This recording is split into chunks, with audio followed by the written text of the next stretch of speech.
on va tout simplement faire le mélange de ma mousse mascarpone au calvados.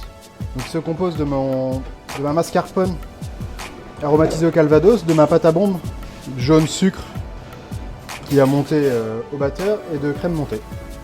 Je vous laisse faire et puis on regarde comment ça se passe. Donc là, vous mélangez tout. Alors je mets une petite quantité de chaque, environ un quart du mélange de chaque avec la mascarpone. Je mélange jusqu'à obtenir un mélange homogène.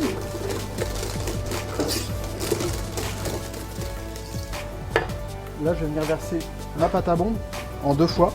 Vous nous rappelez la pâte à bombe, ce que c'est? Alors c'est un sucre monté à 118 degrés, donc un fond d'eau et du sucre monté à 118 degrés que je vais venir verser sur des jaunes qui tournent au batteur à vitesse maximale.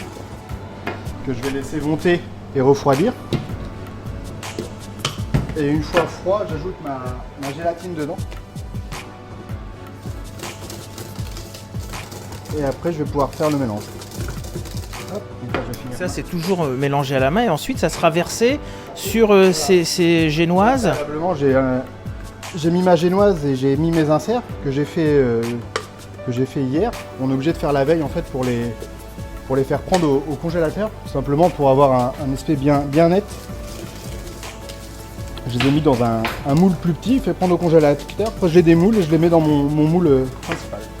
Tout simplement. On peut faire des inserts après avec tout ce qu'on veut. C'est facile de faire un insert à la maison? Tout simplement facile, même une recette facile de la génoise, une mousse chocolat lambda comme les grands-mères font. Et à l'intérieur, on peut juste rajouter un petit insert framboise, donc de la confiture de framboise par exemple, qu'on va faire bouillir. On ajoute pour 200 g de framboise, de confiture de framboise, on peut ajouter 3 feuilles de gélatine. Ça, on le fait prendre dans des petits moules ou un moule plus petit. On le fait prendre au congélateur une nuit. Le lendemain, on le démoule, on le met dans le gâteau, la mousse chocolat par-dessus. On laisse reposer, bon, peut-être le faire la veille, pour le temps que la mousse se prenne bien. Et zou. Et voilà, tout simplement. On peut faire des inserts vraiment avec tout ce qui nous passe par la tête. Là, j'ai mixé des pommes avec une gelée de jus de pomme, vraiment pour rappeler le Cotentin, la Normandie.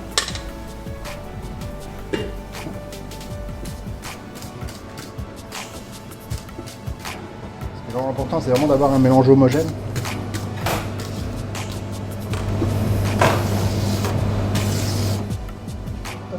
Donc là, ça y est, on verse. Donc là, je verse mon mélange.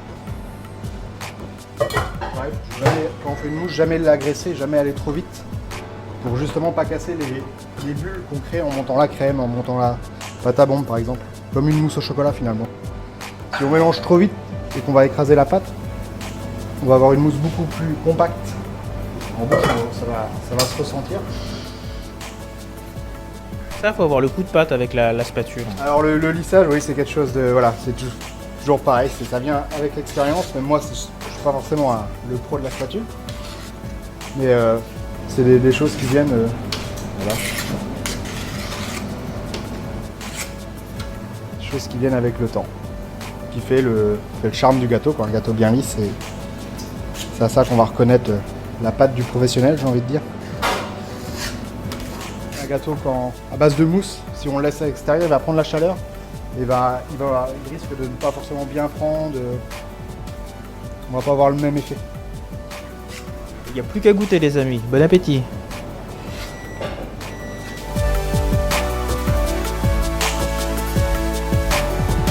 Retrouvez tout France Bleu sur francebleu.fr.